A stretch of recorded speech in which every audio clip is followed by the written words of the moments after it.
Hii ndiyo hali halisi ilivyo hapa katika kanisa la Ufufuo na Uzima lililopo Mkundi, manispaa ya Morogoro, kanisa ambalo lipo chini ya Askofu Josephat Gwajima. Maelfu ya waumini wa kanisa hili wamekuwa wakisanyika hapa kufanya ibada katika kanisa hilo, lakini hali imekuwa tofauti. Leo Juni 8, 2025, Ayo TV na millardayo.com zimefika katika kanisa hilo na kukuta hakuna shughuli yoyote inaendelea, huku kanisa hilo likiwa limezungushiwa utepe na ulinzi ukiwa umeimarishwa kuhakikisha hakuna mtu yeyote anayeweza kuingia kufanya ibada katika kanisa hilo.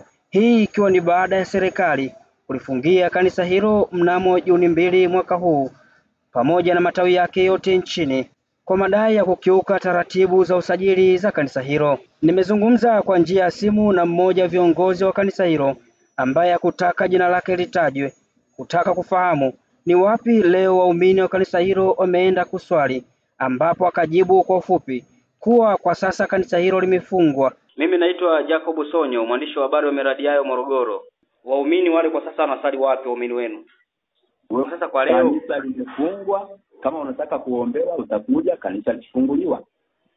Hapa na kuwekea video fupi ikionyesha hali ilivyo ndani na nje ya kanisa hilo.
Kutoka hapa mkoani Morogoro, hizi ni ripoti za Ayo TV na millardayo.com.